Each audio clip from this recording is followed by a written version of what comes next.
what do I start with first? Because I'm literally so excited about all of these.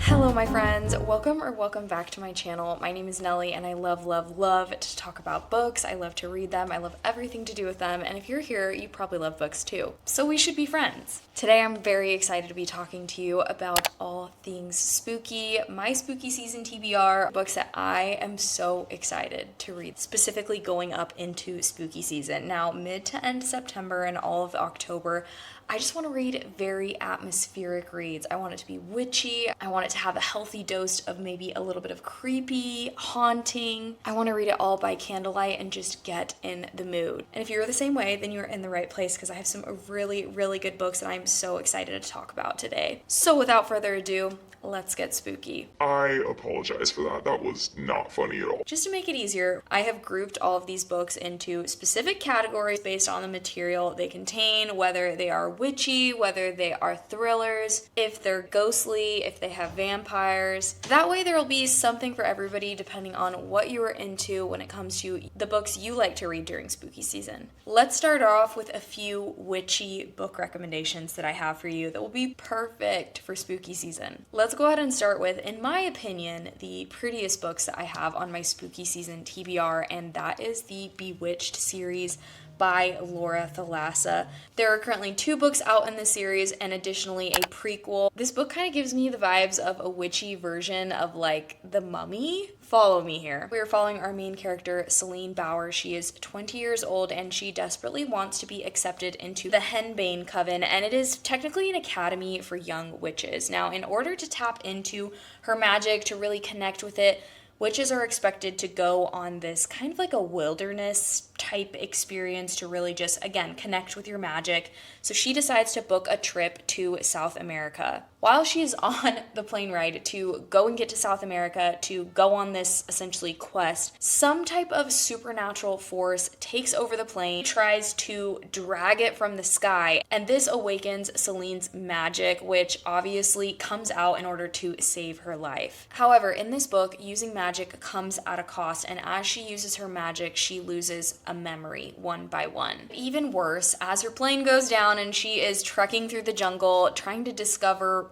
what happened, what was trying to take her down out of this plane, she ends up unwittingly awakening an ancient evil, and his name is Memnon. Now, Memnon, upon seeing her, mistakes Celine for his long-dead wife who betrayed him. Somehow she manages to escape. She ends up getting back to the Henbane Coven, starting in this academy, and shortly after, Memnon shows up, and simultaneously around the same time, young witches are being found dead across this campus. Suddenly, Celine finds herself entangled in this situation, and she is being blamed for these deaths because of the gaps in her memory from using her magic. She ends up having no one else to turn to but Memnon, and so she has to rely on his help not only for answers, but to try to get herself out of this mess, and he has his own plans for her. I don't know why, but the way the MMC becomes awakened and all of that just reminds me of The Mummy, like the one with Tom Cruise. I don't know why, it just does. But I'm super excited to read this series because obviously we have some dark academia in here with some witchy elements, a bit of a mystery going on, and a love story. And so I'm really excited to get into this one.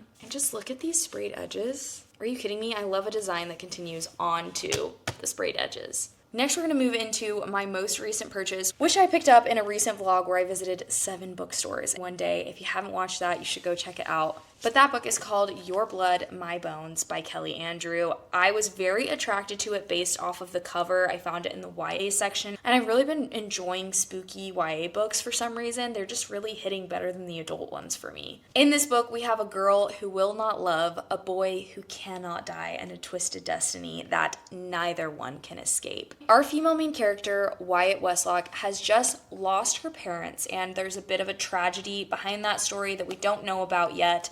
But she has just inherited a farmhouse, and now whether it's trauma or tragedy or both, I can't say, but she does not want anything to do with this farmhouse. In fact, she would rather see it burn to the ground than have to deal with this. However, when she goes back to the farmhouse, one day she goes down to the basement where she makes a shocking discovery. She sees her childhood best friend Peter essentially strung up and left for dead. Now, unbeknownst to our female main character, Peter is somewhat immortal and he has suffered hundreds of ritualistic deaths at the hands of her family on her family's property. And now obviously he can't really die, but in this situation he's not really living either. He is bound to her family's property and he's just locked in this cycle of just dying in the most horrible ways ever.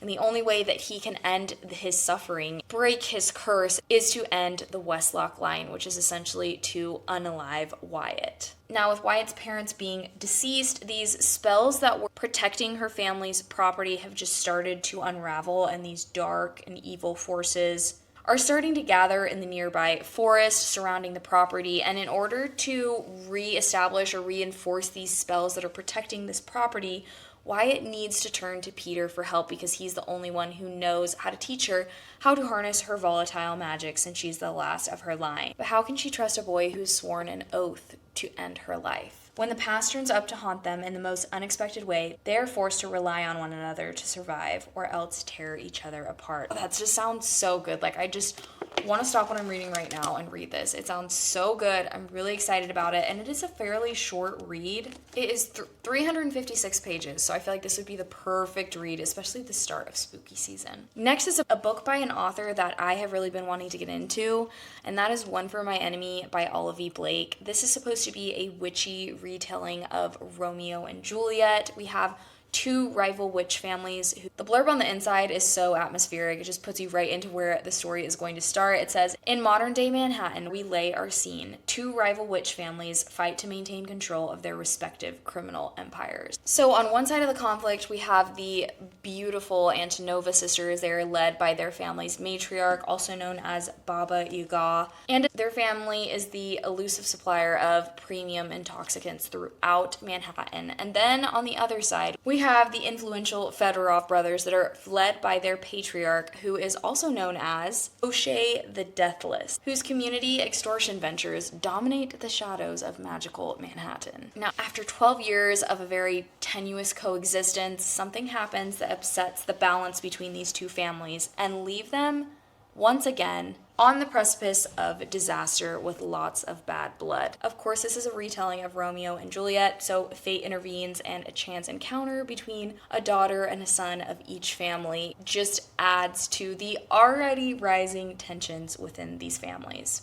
This has been on my mental TBR for so long. I recently got this used copy, and so it is finally time to read this. I'm super excited about it. I feel like this would be a perfect read going into spooky season, especially early spooky season. And last in our witchy category is The Hounding by Zenobi Purvis. This sounds so interesting to me. In this book, there is a village called Little Nettlebed, which is our scene for the story. It is a village steeped in the uncanny, from strange creatures that wash up on the riverbank to portentous ravens gathering on the roofs of people about to die. So obviously the villagers who live here, they are very paranoid when it comes to anything witchy, woo-woo. Even though the locals' belief in witchcraft is waning, they are still very wary of the different. And so one day, at the beginning of this story, the villagers start to hear a lot of barking, which sends off a red flag. And then one of the villagers claims to see a family's daughter turning into a dog. Now, this family has multiple daughters. It's the Mansfield daughters. And the thing is that most of the villagers in this village have not really ever liked the Mansfield girls. They think that these girls think they're better than everyone else. And so this rumor just essentially is a spark that starts a fire of suspicion on these girls. This story is told in the perspective of 5 villagers, so it's rotating and it is frequently conflicting. But of course, as we all know in history, what people like to do when they don't like somebody is just start rumors, and these rumors take on a life of their own. A richly atmospheric parable of the pleasures and perils of female defiance, The Hounding considers whether in any age it might be safer to be a dog than an unusual young girl. I just feel like this story sounds so interesting. It sounds a little bit weird. It sounds very atmospheric, like you don't really know what's going on. Are they witches? Is it just rumors? Is it something else? I don't know, which is what makes this book so exciting to go into, because you don't really know what you're going to get. But it is another quite short novel, but I'm so excited to get into this and really see what it's about. For the next category of books, we are going to move into the ghostly, and we are going to start with a series that is very beloved, and I have had the first book in this series on my physical TBR for a long time, and that is the Belladonna series. Now, in this series, we have our female main character is 19 years old. Her name is Signa, and she is an orphan. She has been pushed along to different guardians who care more about her wealth than they've cared about her. However, all of these guardians that she has been passed off to have met some type of untimely end. This is supposed to be a very gothic type of novel where she goes and lives with her remaining relatives, who are the Hawthorns. They are just this elusive family that live in this gothic mansion. The father is mourning the loss of his wife, and he does it through very extravagant parties. The son is trying to grapple control of this family's reputation, and the daughter is ailing from some type of mysterious illness. Signa goes to live at Thorn Grove, the Hawthorns' family estate. Her mom's restless spirit ends up appearing to her and telling her that she was poisoned. Now, her mother's claims and the untimely deaths of all of the people who've taken care of Signa lead Signa to believe that her new guardians are in grave danger, and she ends up enlisting the help of a surly stable boy to go and hunt down the killer who has been targeting not only her parents but all of her guardians. However, Signa's best chance of uncovering the murder is an alliance with Death himself, a fascinating, dangerous shadow who has never been far from her side. Though he's made her life a living hell, Death shows Signa that their growing connection may be more powerful and more irresistible than she ever dared imagine. This book is in a completed series. It is a trilogy. We have Belladonna, Foxglove, and Wisteria, and they essentially follow Signa and her shadowy companion, Death. I've heard such amazing things about this series, and I finally feel like I'm in the right mindset to really enjoy this. I have loved other gothic novels like One Dark Window, The Night and the Moth, Phantasma, and more, so I feel like I really could have an appreciation for this series now. This is also a YA novel. Next, we have a bit of a historical, fantastical novel, and that is The Warm Hands of Ghosts by Catherine Ardern. In January of 1918, we have one of our main characters, Laura, who is a retired nurse from a war, and she ends up receiving word that her brother has been killed in action. However, something about the circumstances of his supposed death does not sit right with her. Determined to uncover the truth, Laura returns to Belgium as a volunteer at a private hospital, where she soon hears whispers about haunted trenches and a strange hotelier whose wine gives the soldiers the gift of oblivion. Could Freddie have escaped the battlefield only to fall prey to something or someone else? Meanwhile, in November of 1917, her brother Freddie had awakened to find himself trapped in an overturned pillbox with a wounded enemy soldier, a German by the name of Hans Winter. Against all odds, the two form an alliance and succeed in clawing their way out. Unable to bear the thought of returning to the killing fields, especially on opposite sides, they take refuge with a mysterious man who seems to have the power to make the hellscape of the trenches disappear. So it seems like the connection here is that strange hotelier whose wine gives people the gift of oblivion.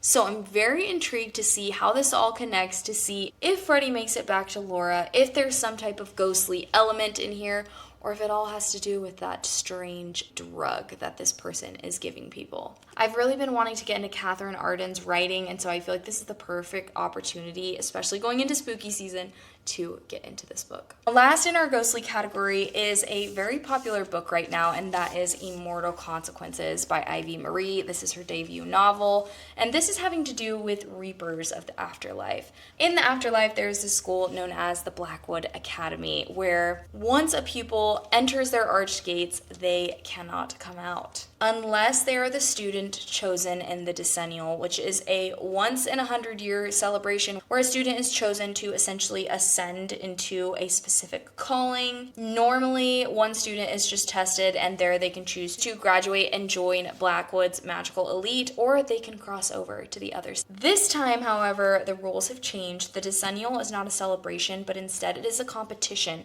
between 6 students where there will only be one victor. Of our 6 students, we have 2 academic arch rivals whose strange connection blurs the lines between obsession and hate.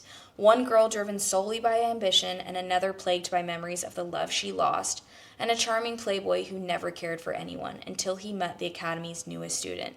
Each of these 6 students has their own motivation to win and their own secret to hide. But what none of them know, they aren't the only ones playing Blackwood's game, and if they lose, some fates are worse than death. This is the first in a new series. I believe it's called The Souls of Blackwood, and I have heard amazing things about this first installment. This would be perfect for fans of dark academia, and if you like books that blur the line between the living and the dead, then this is the perfect recommendation for you. Next, we're going to move into 2 recommendations if you like to read vampire books during spooky season. First is a romance, which is the first of its series, and the second book is coming out on October 7th. We have Bride by Ali Hazelwood. Now, in this book, we have our female main character, who is the son of a very high-up vampire councilman, and he ends up betrothing her to form an alliance between the vampires and the weres. So that's how she finds herself betrothed to their alpha. According to the vampires, are very unpredictable, they're very ruthless, and their alpha is no different. Their alpha's name is Lo Moreland, and he is no exception. He rules his pack with an iron fist. However, not without justice or feeling. He keeps a very close eye on our female main character, whose name is Misery,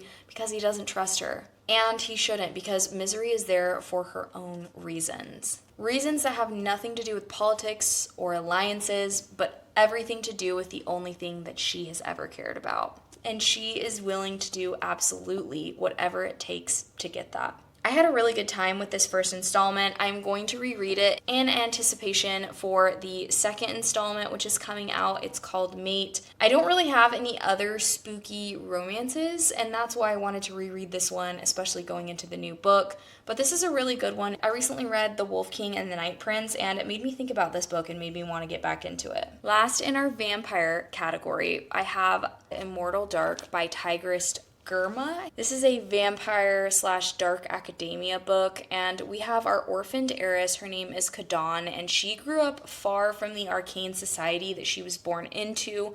In that society, the way that families or human bloodlines gain power is through vampire companionship, and her family was no different. When Kadan's younger sister, June, disappears without a trace, she is convinced that a vampire stole her, and her thoughts immediately turn to the vampire bound to her family. In order to find June, Kadan must infiltrate an elite university, where she has to survive living with this vampire while he's doing everything he can to drive her away.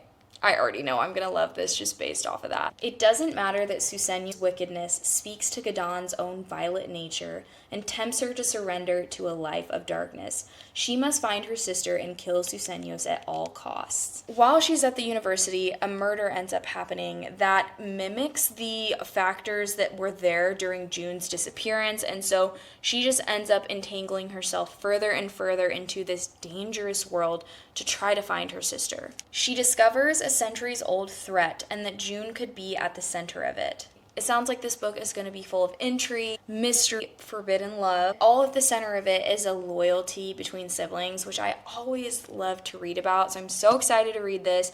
Also, this November, the next book in this series, Eternal Ruin, is going to be out, so I feel like October is the perfect time to read this in anticipation for the next book to release in November. The last category of books that I wanted to talk about in this video is our mystery thriller. If you have been on my channel lately, you probably know that I have been reading the Natural series by Jennifer Lynn Barnes. I read the first 2 last week, and I'm currently in the middle of the 3rd installment in this series.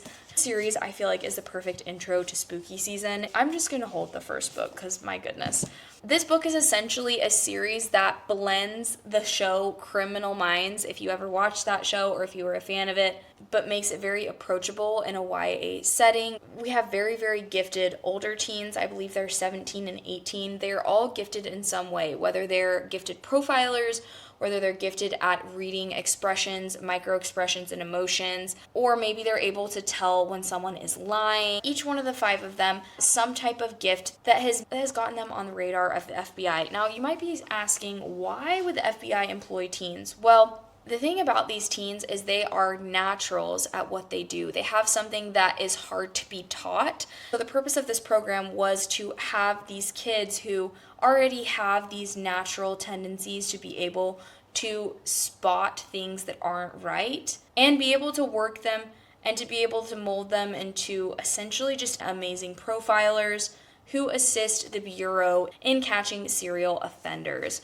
You're not only following the teens who are trying to catch a specific offender, but you're also following the perspective of the offender themselves. And it's so interesting to see you put into their mind because you kind of feel like you're profiling them along with these gifted teens, which is so fun. The series is so approachable and it's so addicting. Very bingeable. You could definitely read a book in one sitting, and I am just having a great time with them. The last 2 books are just high on my spooky season TBR. Next is a book that I have heard such amazing things about. I've heard so many people saying great things about this book, and that is The God of the Woods by Liz Moore. In this book, we are starting out at a summer camp where a 13-year-old girl goes missing from her bed. If that wasn't spooky enough, 14 years prior, this little girl's older brother disappeared without a trace as well. As a panicked search begins, a thrilling drama unfolds, chasing down the layered mysteries of the Van Laar family and the blue-collar community living and working in its shadow. Moore's multi-threaded story invites readers into a rich and gripping dynasty of secrets. The God of the Woods is a story of inheritance and second chances, the tensions between a family and a community, and a history that will not let any of them go. Again, I've heard just the most incredible things about this story. This is very, very beloved. I think it came out last year, and I haven't stopped hearing about it since, so I'm very excited to get into this thriller to see what the hubbub is all about. Did I just say hubbub? Am I okay? Anyway, to see what all the buzz is about, I think it's gonna be great and I'm excited to get into it. It's also a book club pick for my local book club, so I'm very, very excited to read this. The last book that I have in this category and of this video is actually a library book. I saw it at my local library. My local library is amazing at getting new books, and it is called Murder by the Book by Amy Schaumburg. It sounds so interesting. This takes place at a college campus, so it's kind of like a spooky dark academia thriller, maybe? We have a student's body who is found, and it is essentially found posed as Ophelia from Hamlet. So as we have our detective who is trying to figure out what happened to this girl, a chance meeting with a charmingly awkward literature professor ends up leading to her accidentally seeing and solving a clue that's left by this killer. Professor Emma Riley knows that the book she loves might hold the key to unraveling the killer's crimes, especially now that a second murder has discovered, with the victim posed as another character from one of her beloved books that she teaches about. As this book continues, a third body shows up, and it ends up being one of Emma's students, and so it's hitting a lot closer to home, and the professor and the detective have to work together to try to solve this crime before any more students are hurt. I'm so excited about this book, especially because our victims are being posed as characters out of literature, and I am somebody who loves literature. Obviously, I have a reading channel, but specifically books that I learned about in college as well. So I'm so excited to see how the author connects that to what's happening as well. The back also made me very intrigued when I saw it at the library because it has specific blurbs that I feel like are for us, or for the book girlies. Sure to delight mystery fans and book lovers alike. If you're looking for a dark academia thriller or a biblio-mystery puzzler, you can find the perfect cross right here. Bookish nerds rejoice, for Amy Schaumburg has done the impossible, crafting a fast-paced contemporary murder mystery with thriller and whodunit vibes. Sounds so good and is the perfect ending to this spooky season book recommendations. So there we have it, a list that I personally am very, very excited to get into this spooky season. Hopefully you have found something in this video to add to your own spooky season TBR. If there's any on your spooky season TBR that I did not mention, please let me know in the comments below. I would love to know and add it to my own TBR. And if you've made it to the end of this video, please leave me the crow emoji or something spooky like that. Hopefully there is a crow emoji. If you enjoyed this video, make sure to check out my other fall recommendations, and I will see you guys in my next video. Bye!